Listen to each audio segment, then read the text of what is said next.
મિત્રો આ ગરુશેલાનો દાખલો કેવો લાગ્યો કોમેન્ટ કરજો। જય દ્વારકાધીશ, જય દ્વારકાધીશ, જય મુરલીધર। મિત્રો એક મારે ગરુશેલાની વાત કરવી છે। એક ગરુશીલો બે હતા, એ જંગલમાં હાલ્યા જતા હતા, તેમનામાં હાલ્યા જતા હતા, એમાં સંધ્યા ઢળી ગઈ। સંધ્યા ઢળી ગઈ એટલે ગુરુએ શેલાને કીધું કે મારે હવે કે સંધ્યા આરાધના કરવી છે। તો ગુરુએ રીતના સંધ્યા આરાધના કરીને માળા મર્યા જપવા, એમાં હામો હાવજ આવે, ખ્યાં ખ્યાં ખ્યાં ખ્યાં કરતો કરતો હાવજ હાલ્યો આવે। એમાં શેલો ભાળી ગયો, હો કે આ તો 9 હાથ લાંબો કે હાવજ આવે છે। શેલાએ દોડ મૂકીને ઝાડવું ઉતરીને ઉપર ચડી ગયો હબદારોને, કે હવે આપણે કે બેસી જવાય। ગુરુને કે દાઢીને જટા બે રે આની સામું ઓલાય નહીં।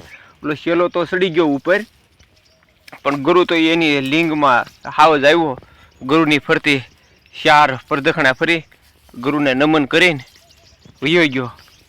અને શેલાએ ને તો એમ થયું કે આ હાઈ કે હારો તો નમન કરીને વયો ગયો, કાંઈ કર્યું નહીં ને હાવજ વયો ગયો। પછી શેલો ઉતર્યો, શેલાનો હાહે ઉતર્યો કે હાવજ વયો ગયો, શેલાનો હાહ ઉતર્યો ને પછી ગુરુને બે શેલાનો હાહ ઉતરી ગયો। અને બન્યું એવું કે શેલો હતો થોડોક અપલખણીનો, તે શીપો ઉલાવતો હતો, એમાં ઝાડવાની ડાળમાં શીપો ભરાયો, નાથી મધ ઉડ્યું, નાથી મધ ઉડ્યો ને એ સીધું મધ ઉડ્યું એટલે ગુરુજીના બાવડા કવડી ગયું।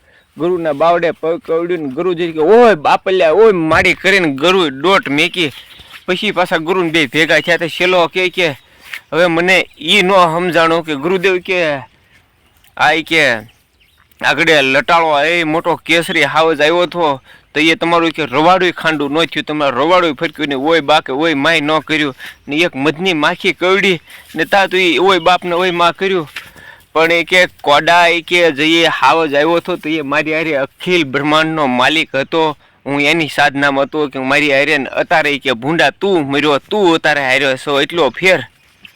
મિત્રો એટલે કહેવાનો હેતુ મારો છે કે જેવા સંગત એવા ફળ મળે। એટલે જય દ્વારકાધીશ। નાનો અમથો દાખલો તમને કેવો લાગ્યો મિત્રો શેર કરજો, ને આવા નાના નાના દાખલા સાંભળવા અમારી ચેનલને સબસ્ક્રાઈબ કરી લેજો।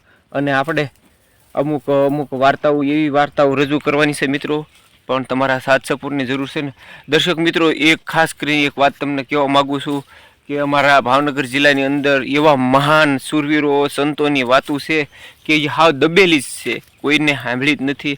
તો એવા મહાન સંત શૂરવીરોની વાતો મારે રજૂ કરવી છે। મારા ગામના તો એવા દાખલા છે કે ગાયો માટે મુસલમાનના દીકરાએ બલિદાન દીધા હોય, એવા દાખલાની વાર્તા કરવાની છે। મિત્રો વિડીયો શેર કરવાનું ભૂલતા નહીં ને આ દાખલો નાનો અમથો કેવો લાગ્યો કોમેન્ટ કરજો। જય દ્વારકાધીશ।